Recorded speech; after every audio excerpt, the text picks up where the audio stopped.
If you have driven in Ann Arbor on a Saturday morning on Washtenaw Avenue near the campus around 10, you may have seen us.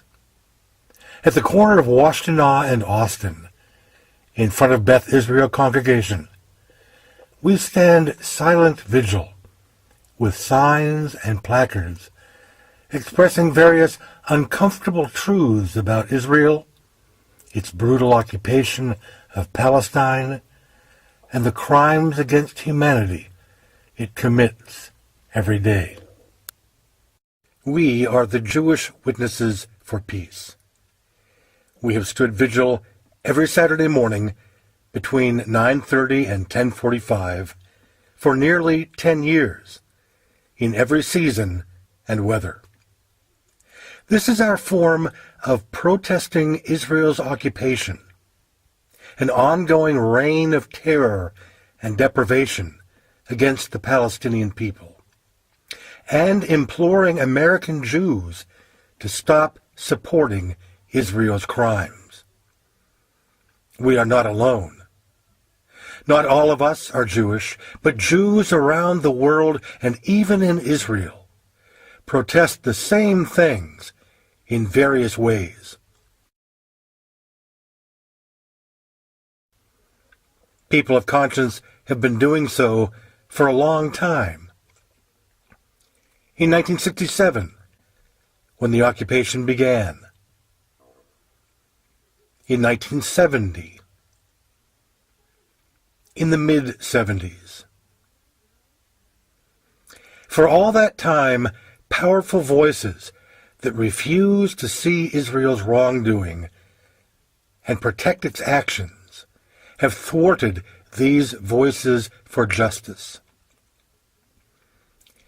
In 1983, for example, 5,000 Ann Arbor citizens signed a petition asking City Council to formally write to the President demanding that Israel receive no more funds from the United States until its policy of settlements on the West Bank was halted. The Council did not even let it come up for a vote. And again in 2004, the City Council ignored its own Human Rights Commission, which had drafted a resolution calling on City Council to call for an end to U.S. military aid to Israel because of its illegal occupation. Americans hear about Israel and its conflict with the Palestinians so often that most Americans think they know what's going on. We are all aware of the basic plot. Brave little Israel just wants peace for its people who suffered during the Holocaust and now have to fight against a group called the Palestinians, who are terrorists with an unreasoning hatred of Jews. Most Americans also know that Israel is America's special ally because it is, quote, the only democracy in the Middle East. This is all the conventional wisdom, the dominant paradigm, and government-approved narrative. Israel would like to exist and recognizes the right of the Palestinians to have a state. The Palestinians, however, and many other Muslims and Arabs, do not recognize the right of a Jewish state of Israel to exist. Every poll among Palestinians shows that the majority of Palestinians want there to be no Jewish state of Israel, doesn't believe that it should exist or had any basis for being. And this has been true since 1948, when the British left and the UN established a division. Palestine will be cut in half, a Jewish half and an Arab half. The Jews accepted it, the Arabs didn't accept it, and what happened the moment it was announced? Arab armies, about 7 Arab armies, attacked the Jewish state in order to destroy it. To everybody's surprise, the little Jewish state survived, and that was pretty much it.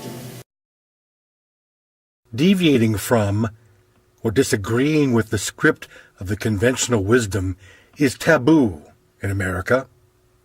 and those who do are quickly condemned as anti-Semitic.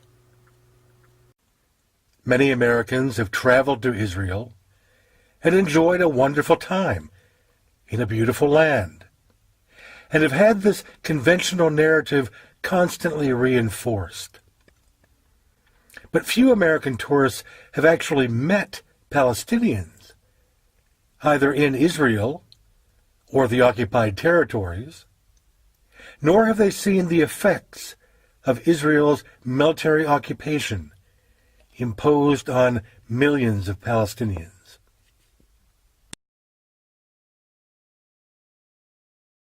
Most of us don't even know what occupation looks like, or that Israel has imposed a military occupation of the West Bank and Gaza for decades, or that it is illegal under international law, condemned repeatedly by most nations in the world. And many Jews even deny that the occupation even exists. The occupation? The occupation? Mm-hmm. What occupation? Israeli occupation? What occupation? So you don't recognize an occupation? The occupation? Desecration of the human life that we direct. Excuse me, as far as I know, in 1967, the Israelis were attacked on all sides and they conquered some land. There's not one place in the world that had to give back land that they conquered when they did not go out and attack. They have not witnessed the humiliating checkpoints throughout the West Bank, or the Jewish-only roads.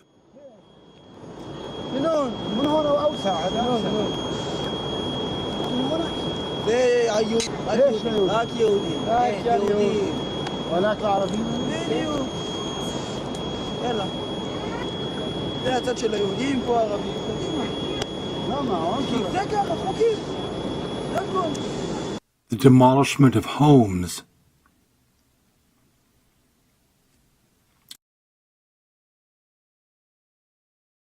the destruction of whole neighborhoods,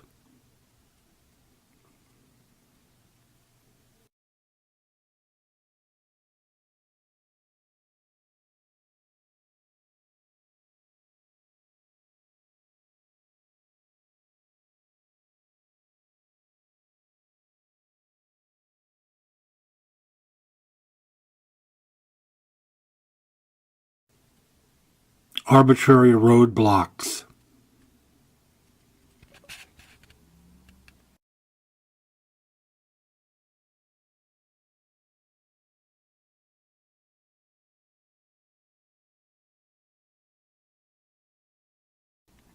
the daily brutalities of occupation. A Palestinian detainee wearing a blindfold and handcuffs is ushered towards an Israeli jeep. Seconds later, a shot is fired, and the man falls to the ground.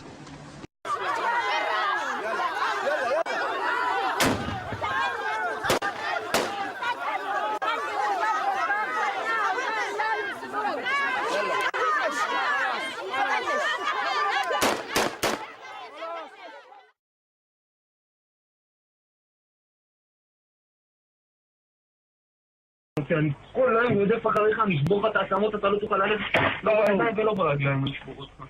לא בידיים ולא ברגליים, נשבור לך את העצמות, אני ארסק אותך. חייל, סליחה. חייל.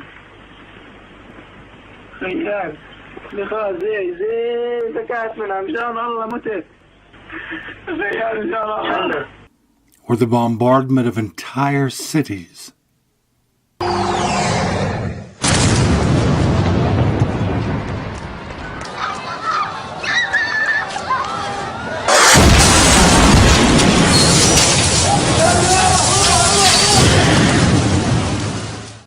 It is no wonder, then, that Americans believe what they hear from the news media, from politicians, and from TV shows and movies. Americans have very little real-world knowledge of the situation. 13 years ago, Henry Hershkovitz was one of those Americans. He describes himself then as just an average American Jew. However, he traveled to Palestine to see for himself. He witnessed realities in the lives of real people that showed him that the conventional narrative he had been told all of his life was wrong. This was the impetus for the synagogue vigils. When I went to Israel on a tour given by a local activist named Beth Israel, we were, that really opened my eyes to not only the suffering of people in the Middle East, in this case the Palestinian people, and it was really devastating. It seemed like it was an issue that I could address directly because I felt the responsibility that the state of Israel should feel in creating the refugee crisis.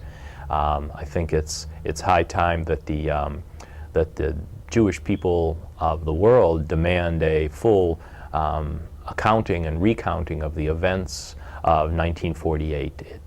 It always astonishes me and astounds me that every piece of information that I learned coming up in Pittsburgh as a young Jewish lad, that every piece of information has turned out to be untrue. Pieces of information like a land without people for a people without a land.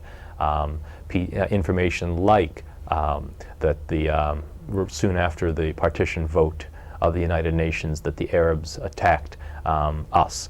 And to find out later that the us being the fledgling Israeli state, represented by the Jewish terrorist gangs, the Irgun, the Stern Gang, the Haganah, they perpetrated much violence in my name, and so I feel again that this recounting is going to be necessary for Israeli Jews and American Jews and world Jews to come to grips with what the actual events were.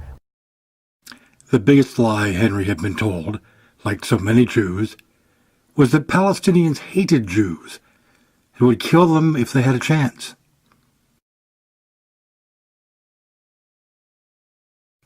Instead, this is what Henry found. A year and a half ago, I spent 3 weeks in the Balata refugee camp working for the International Solidarity Movement. We were working the Balata refugee camp at the end of December. The temperature there was about 50 degrees. It's always raining.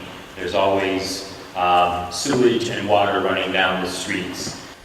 So we did our day's work at the checkpoints, and I came back later that night around 9:30 or 10, and I walked down towards that area and I found a sandwich shop. So I walked into the sandwich shop and I met a man whose name was Muhammad Ali, and he spoke English.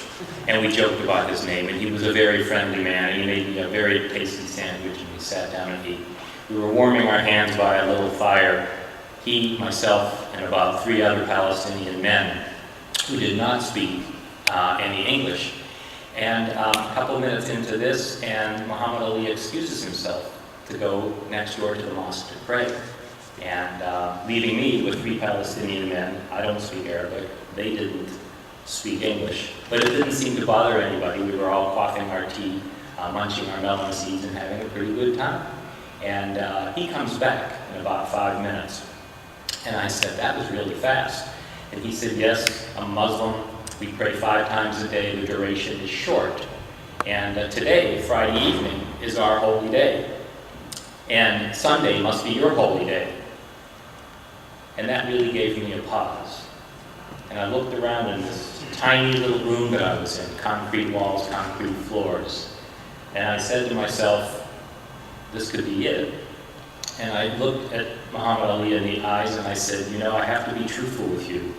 Saturday is my holy day. I'm a Jew. And he beamed a big smile and he said, welcome to Palestine. And that anybody that comes to Palestine in friendship will always be welcome.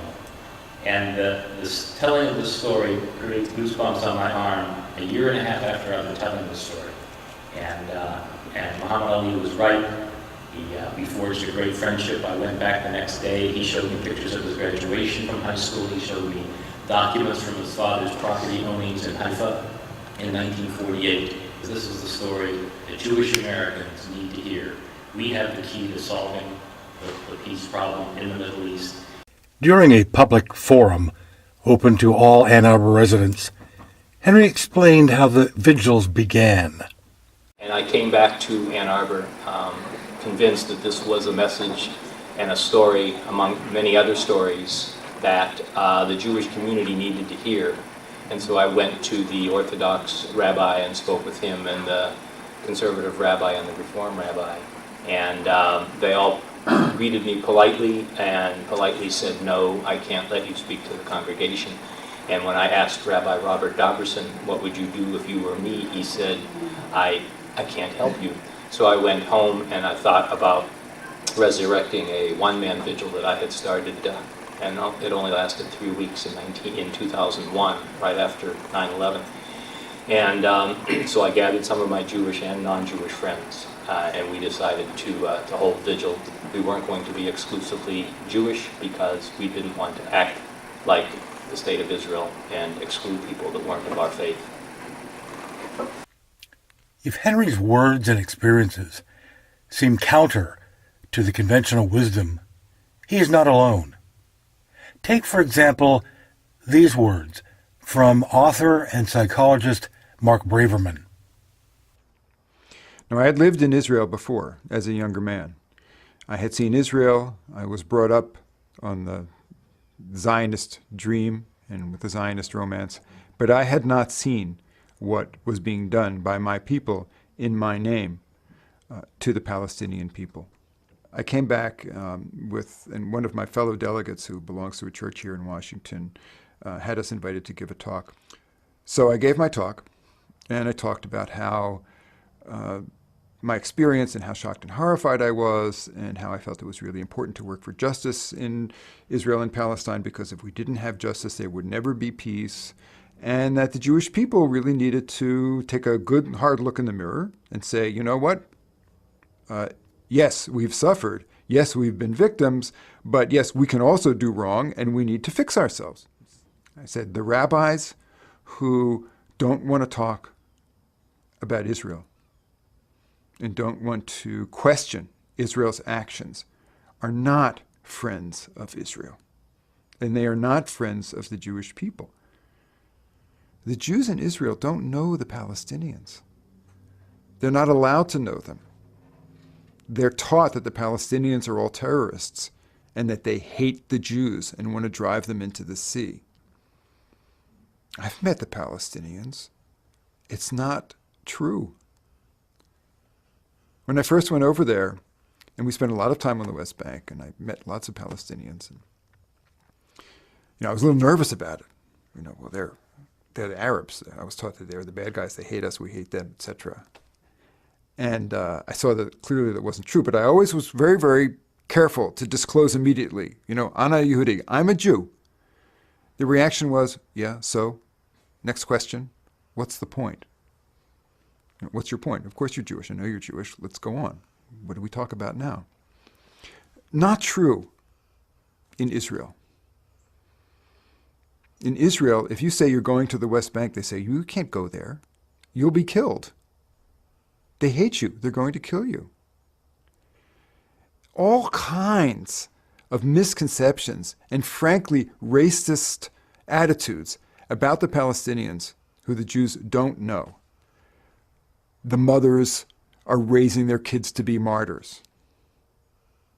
They're thieves. They're dirty. I hear this. And I mourn about this. Because there's a whole generation of Jews raised in Israel, which is supposedly a democratic, open society. It's not. All of us who vigil agree on many things. 3 of the most important are: the occupation is illegal, immoral, and cruel to Palestinians. We are ashamed and angry that our government spends billions of dollars each year to support Israel in that cruelty. Justice will not prevail until American Jews take responsibility for their support and influence and demand that the occupation end. Some of us have, as Henry did, traveled to the occupied territories and witnessed conditions for ourselves. I was taught, as most Jews were, about the story of Israel, which I believe strongly. I was also taught about the Holocaust and the phrase, never again. I always understood that phrase meant never again for anybody. So I went on a field trip led by Beth Israel to Israel and Palestine in the winter of 2002. What I saw there horrified me as a Jew and as a human being. What I saw were acts designed to humiliate, beat down, confine, and starve out the Palestinians. These acts were carried out by Jews in the service of Israel and in the name of Jews everywhere. I saw these acts as a betrayal of the Judaism I had learned about. I also saw that in Israel, the phrase never again did not apply to Palestinians. I came to believe that criticism of Israel was my duty as a Jew. This led me to participate in the vigils at Beth Israel Congregation. This congregation, as is the case with most of the other congregations, wholeheartedly supports Israel and directly or indirectly the occupation of Palestine through sermons, the presence of the Israeli flag at the front of the sanctuary, affiliation with the Jewish Federation, and sponsored trips to Israel, which never venture into Palestinian areas. Most of us have not been to Palestine, but we've read and been moved by reports and by testimonies of Palestinian friends and guest speakers, and these have moved us to action. Then I heard about Palestinian home demolitions, uprooted family orchards and destroyed homes in families that had been there for hundreds of years, Israeli warplanes dropping bombs on homes of suspected terrorists, killing loads of innocent people, kids killed for throwing stones, tanks rolling through streets shooting shells into houses, killing people on the inside, building Jewish-only settlements and roads on Palestinian land, and stories by Palestinian homeowners, store owners, copy shop owners, saying Israeli forces broke into their homes and stores, destroyed everything made of glass, every shelf, every toy, stole everything stealable, and left a calling card of a pile of defecation on tables and corners or spread throughout mechanisms of the machines. And I said, Jewish boys don't do that. This was in my name. So this great Americanized country of the Middle East was treating Palestinians barbarically, and I became involved in Israel's terrible, just unfair treatment of Palestinians. Our numbers vary. Originally, we had 15 to 20 vigilers each week. Some people dropped out because they felt pressure from other Jews. Others left us because we were being accused of anti-Semitism, religious intolerance, or violating freedom of worship. Some moved, or became ill, or died. Others replaced them, and some have made it a priority to stand with us when they visit the area. I'm here with my Palestinian sister, and because, as a Jew, I am deeply, deeply troubled by the policies and practices of the Israeli government and how American Jews support what the Israeli government is doing vis-a-vis the Palestinians. And I'm a Holocaust survivor, and one of the mottos of Holocaust survivors is never again. And when I was standing next to the wall in Kalkilia last December, in December of 2003, I was reminded of that motto. And I was saying, you know, what it really means never again for Jews, and now it is by Jews. And that really, really troubles me. I think such vigils as these are very important. It is very, very American. And I think congregations such as this are going to have to resign themselves to the fact that if they're going to take the positions that they do with respect to perpetuating this horrible occupation in Palestine, that they are going to be open to the traditional, time-honored, and legal American way of registering one's protest against groups who are not comporting themselves in a democratic, humane fashion. And in addition, I think that it's rather ironic that a group of people, who happen to be my people, by the way, who for centuries had to live within walls that enclosed them, that were imposed upon them by a very hostile world, now have turned around and are erecting the walls around them themselves in order to keep out a world that is no longer hostile to them, but is very concerned that they have taken on some of the awful, inhumane characteristics that they once were known for. So we have a horrible, ironic about face. And so I think people who continue to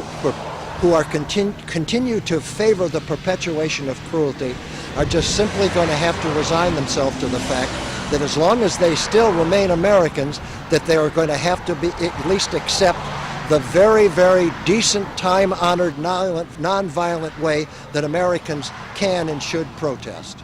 All in all, over 100 people have vigiled with us since 2003. The conventional wisdom sees Henry Hershkovitz and the vigilers as malicious malcontents and probably anti-Semitic. Well, then you're a Jewish anti-Semite. There are at least 2 websites that condemn the vigil. One of them derisively calls us Hershkovites.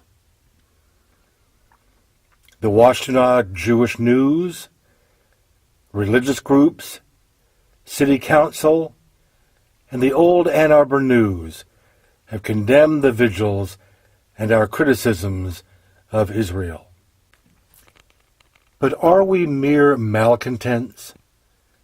And does our message deserve to be marginalized by respectable people? Nazis! Nazis! You guys are the problem. You want to...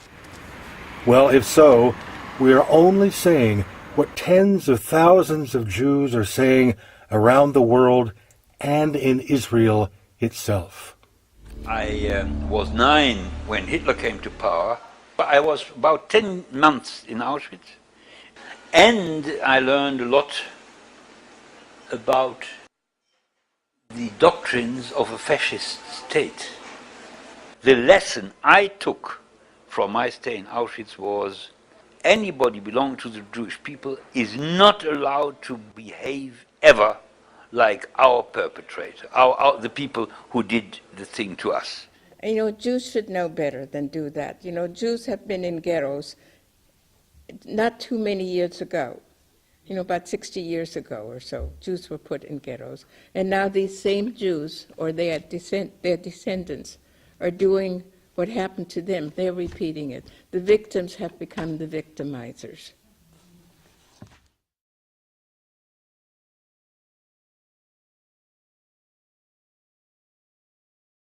To us. Look, I think why I have a certain right to be proud of being of Jewish origin is because the Jews were the pioneers of interhuman ethics. And the Jewish idea of how to treat a foreigner, how to treat a servant, which is in the Old Testament, was taken up by nobody less than Jesus Christ, who was the last of the great Jewish prophets. The prophets in the whole tradition wanted to stress and to stress the ethical content of Judaism. And so there is reason enough to be proud. And what is happening now in Israel towards the Palestinians is exactly the opposite. It's exactly the opposite. They treat them like vermin. They talk about them in terms, I mean, like for instance, the chief of staff of the Israeli army recently, the Palestinians are a cancerous growth. I mean, that type of talking is exactly the opposite, and it's actually like Nazi talking. That's what was said about me when I was a boy, a Jewish boy in Germany, under the Nazis.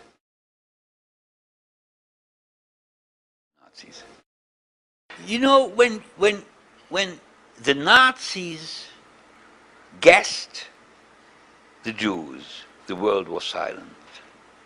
Now, the world is silent while the Jews or the Israelis harass, humiliate, and steal away land from the Palestinians. And the world is silent. And I want to awake the world. Because any criticism on the policies of Israel is hampered and made impossible by a terrible trick and crime of Israeli propaganda, that any criticism on the politics of Israel comes out, is induced by anti-Semitic feelings. And our main purpose is to show to the world that we are Jews and we are conscious Jews, and we want to show that you must criticize Israel if you at all want anything good for the Jews in the world, because what Israel is doing is destroying the Jewish world and the Jewish heritage. I think the greater question really is, can any country that grounds itself on one religion, one race, one ethnicity, ever be a democratic group, a democratic country? I frankly today see no difference between a pure Aryan state and a pure Jewish state. And what the pure Aryan state, or the desire for a pure Aryan state, led to, we know. And I think that should be a lesson for all of us to consider.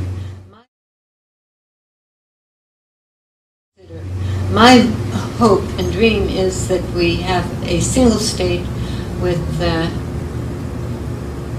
equal rights for all its citizens, that these citizens can include anyone of any religion or color or ethnicity that loves the land and wants to be there. And Palestinians are willing to have that. Israel refuses. So this is one aspect. I just want to say a few words about the two organizations to which I belong. One is New Profile, and I'm going to show you. Our purpose is basically to transform Israel. I sigh because we're so far from achieving our purpose, to transform Israel from a militaristic organization to a civilized one. In other words, a civil one. Israel is a highly militaristic society with everything that goes with it. And the second organization is Boycott from Within. When we start to talk about peace, I'd like to turn it around, and I'd like to say we're not talking about peace, we're talking about occupation, and we're talking about ending occupation. Okay, back to Checkpoint Watch. But checkpoints, I don't know how many of you here have ever actually seen a checkpoint. Have you ever crossed one? Yeah, okay. Yeah. But for those who haven't, I'll just say that it's not a border crossing. It's not a nice place, where you come and there are armchairs and carpets, and it's out in the open, concrete blocks, watchtowers, maybe some tanks, certainly a lot of jeeps whizzing up and down with their sirens going, soldiers armed. I don't know how those men move around. They're so heavily armed. They have these little hats on with sort of a bonnet on top that's sort of meant to camouflage the hat, and a backpack with all kinds of equipment and these huge M16 rifles. And they sort of tote these rifles around, if it was like skipping rope, and sort of always seem to be pointing at you. and I always have this feeling that they're actually going to go off at any minute. Anybody who has to pass there, whether they're Palestinian, whether they're a foreigner, whether they're even Israeli, I think finds it a very, very threatening experience, even before they have to go through the whole rigmarole of showing a pass and have they got a permit, and is today the day that the checkpoint is open, or is today the day that the checkpoint has been closed, and am I going to get through to go and see the doctor, or am I going to get home, because it works in both directions, inside and outside. Am I going to get home to see my children? It's quite an experience, quite a devastating experience. Our group goes out in groups of 2 or 3. We go out each morning, usually between 6 a.m. and 8 or 9 a.m.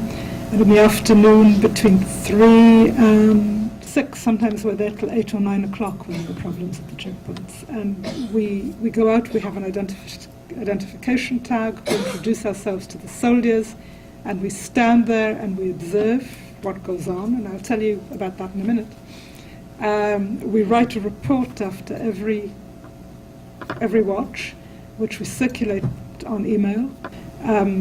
These reports, I think, make fascinating human reading, because of the women describe not only what happens, but their reactions to it. And for instance, 2-3 weeks ago, one of our women was present at an incident where soldiers started to fire on children who were throwing stones. The checkpoint near Jerusalem, with young children who've been killed in recent weeks. And she was so outraged that she sort of flung herself in front of the soldier, and she said, "You shoot me first." And the soldier said, "Okay, I don't move, I'm going to shoot you." And she said, "I'm standing here." And after a bit, he withdrew. He wasn't going to take the risk of shooting an Israeli citizen. It was very brave of her. It was very foolhardy of her. And the same woman in another incident previously saw a soldier attack a Palestinian taxi driver. The only transportation on the West Bank is by means of taxis, and they come in for a lot of abuse by the soldiers. And the soldier broke the window of the taxi and was pointing his gun at the driver. He parked in the wrong place. It was just a power struggle. And this woman, Aya, she actually grabbed the gun from behind and said, "You're not going to shoot him."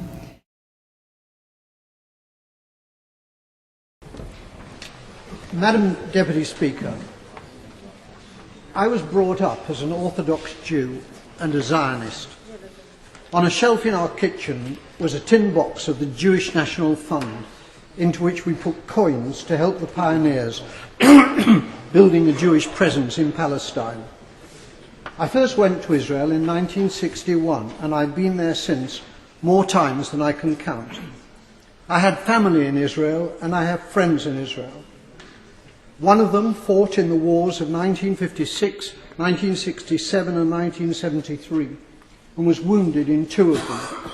The tie clip which I'm wearing is made from a campaign decoration awarded to him which he presented to me. I've known most of the Prime Ministers of Israel, starting with the founding Prime Minister, David Ben-Gurion. Golda Meir was my friend. So was Yigal Allon, the Deputy Prime Minister, who as a general won the Negev for Israel in the 1948 War of Independence. My parents came to Britain as refugees from Poland. Most of their families were subsequently murdered by the Nazis in the Holocaust.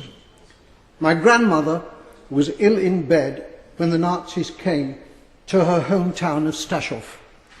A German soldier shot her dead in her bed. Madam Deputy Speaker, my grandmother did not die to provide cover for Israeli soldiers murdering Palestinian grandmothers in Gaza. The present Israeli government ruthlessly and cynically exploit the continuing guilt among Gentiles over the slaughter of Jews in the Holocaust as justification for their murder of Palestinians. The implication is that Jewish lives are precious but the lives of Palestinians do not count. On Sky News a few days ago, the spokeswoman for the Israeli army, Major Leibovich, was asked about the Israeli killing of, at that time, 800 Palestinians.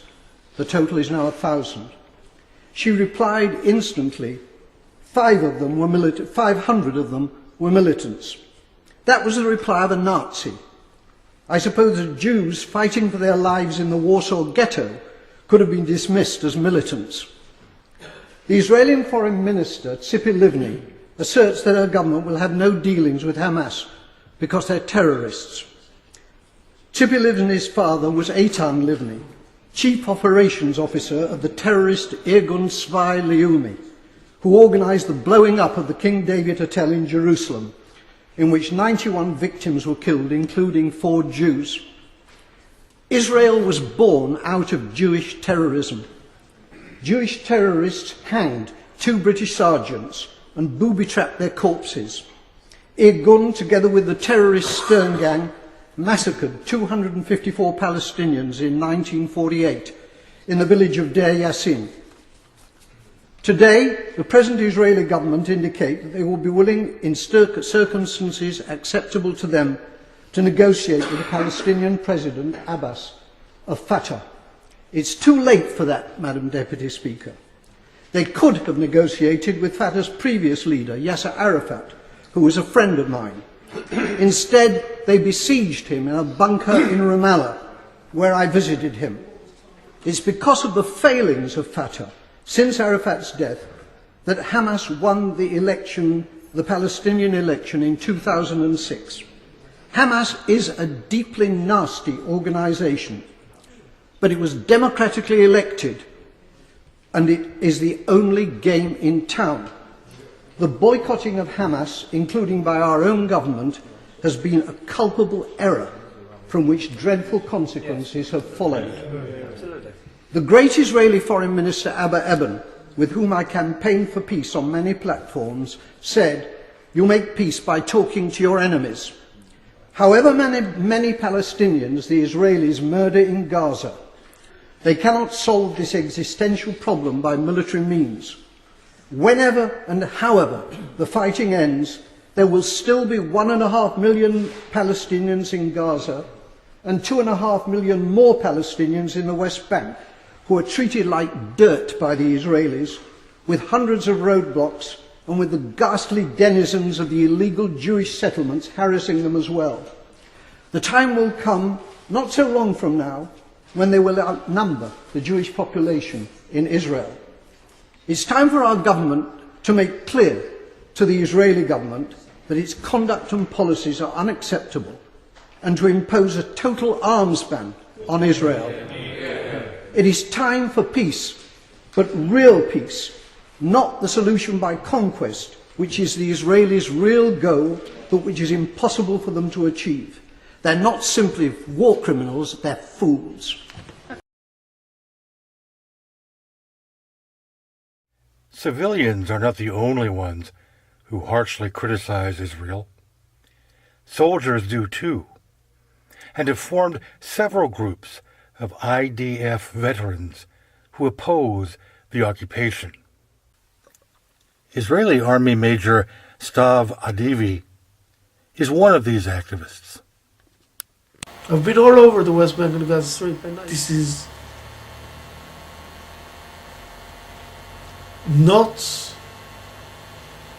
our country, and not before, because we don't have any connections to the land. We do have. It is the Holy Land, and this is the land of Zion from the biblical times. But something happened during the last 2,000 years when we were in exile. And the Palestinian people are living there today. And I don't think that this is justice, that in the name of our historical biblical rights, we will wipe out the rights of the people who are living there for the last 3, 4, 6 centuries. Another is Miko Peled, whose father was a famed Israeli general and member of the Knesset, Matyahu Peled. This is not a case of the general's son rebelling against his father, but rather affirming the reasoning and humanitarian outlook of his father. Israel, the way Israel conducts itself today, for an Israeli Jew, it's a democracy. Israeli Jews can say everything they want to say and come and go as they please. It's a democracy as long as you're an Israeli Jew. You know, I have the VIP card. And this is the way it's been so far, and I think it behooves the state of Israel to continue this, because then they can present themselves as a democracy, and they can say, see, we have people who say these things, and we allow them to do so. The reality is that there is a clear difference between what it's like to be an Israeli Jew when you're in Israel and what it's like when you're something else, what they like to call non-Jew, because they distinguish Jews from non-Jews. Similar to what other racist regimes used to do to Jews, by the way. In regards to the settlers do present an impediment, there's no question. Not only do they present an impediment, they are the impediment. I mean, they were sent. It's not only that Bibi Netanyahu's government is a settler government. Every single government has been a settler government, because they always send the settlers forward to create facts on the ground, and then, of course, the Israeli military shows up and there's a city or there's a town.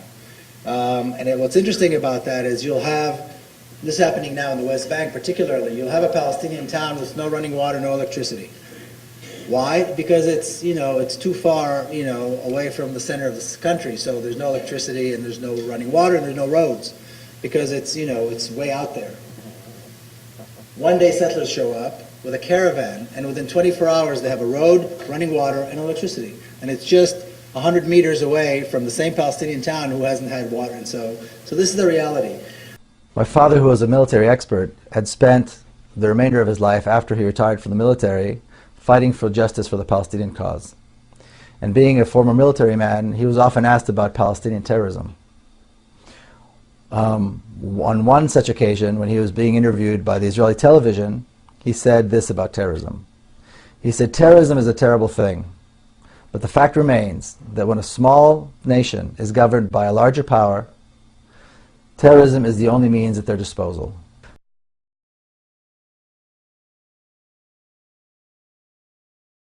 My father's predictions have all come true. Now, the work of the Israeli lobby in the United States notwithstanding, more and more people around the world are beginning to realize that there are in fact two nations who live between the Jordan River and the Mediterranean, and that the conditions under which Palestinians live are completely unacceptable. This is the situation we have to live with, and I have no doubt that the direct consequence of the occupation, anyone who said occupation corrupts was absolutely right. And we are occupying the West Bank and the Gaza Strip for the last 25 years, and this is corrupting us, maybe even more than the American aid. Well, I would like this to be eliminated altogether. I think that we should pay for our arms out of our own money. But in any case, this is one of the most damaging gifts that we get from the United States. In the first place, with all that money, of course, our military personnel can buy practically everything they like without really bothering to think how necessary it is. And I argue that $1.8 billion annually for an army and air force the size of Israel's is far too much. We don't need all that money. It is far beyond our needs.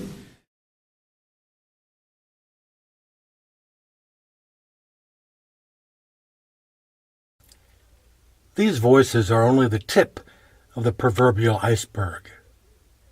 To get a sense of how many Jews are critical of Israel's occupation, militaristic and fascist culture, and racism, one website offers a way. They actually publish a list of them. Masada 2000 is a website dedicated to hatred of all things Palestinian and Muslim. It is dedicated to the principles of the infamous Rabbi Meir Kahane, who taught that Jews must always be on guard because the whole world, particularly Arabs, was ready to exterminate them and destroy Israel. It pays homage to Baruch Goldstein, who acted on Rabbi Kahani's ideas by slaughtering more than 40 Muslims as they prayed in Hebron. Masada 2000, like many Jewish Israelis, literally worships at the tomb of this hateful man and celebrates his atrocity. Part of their mission is to keep track of all they consider to be enemies of Israel, namely, anybody who criticizes Israel's occupation or its sense of supremacism. They equate Arabs, for example, with being a cancer threatening Israel.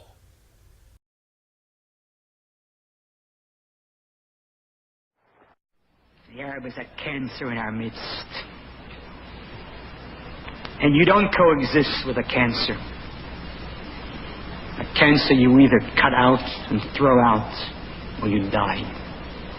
And being rats who reproduce and spread disease. These were two images the Nazis used to portray the Jewish people. Wo Ratten auch auftauchen, tragen sie Vernichtung ins Land, zerstören sie menschliche Güter und Nahrungsmittel. Auf diese Weise verbreiten sie Krankheiten, Pest, Lepra, Typhus, Cholera, Ruhr und so weiter. Sie sind hinterlistig, feige und grausam und treten meist in großen Scharen auf. Sie stellen unter den Tieren das Element der heimtückischen unterirdischen Zerstörung dar. Nicht anders als die Juden unter den Menschen.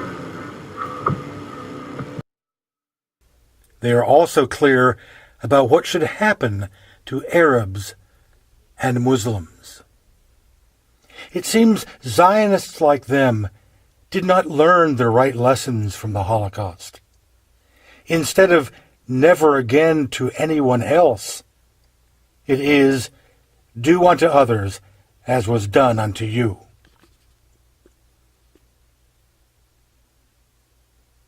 They especially hate any Jew who says the same things as, well, Henry Hershkovitz, and the other voices that you've heard on this video. In fact, they publish a list on their website called, well, you can read it yourself, Self-Hating, Israel-Threatening Jews. It's an interesting list. One can click on any letter of the page and open a list with names and many descriptions. Here is the letter H. There are over 300 names on this part of the list before we get to Henry.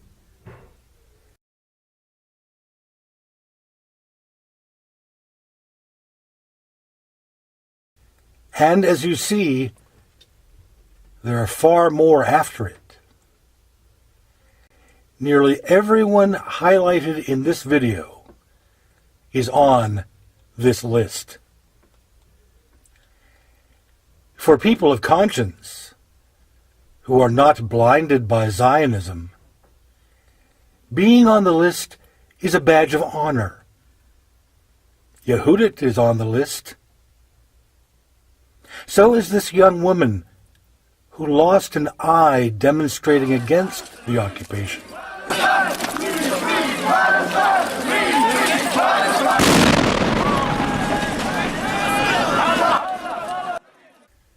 And seeing how they make fun of her gives one some idea of the lack of humanity of Zionists.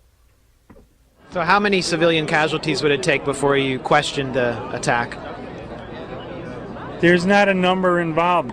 Nothing good is going to come out of it unless they keep fighting all the way with it till they wipe them all out.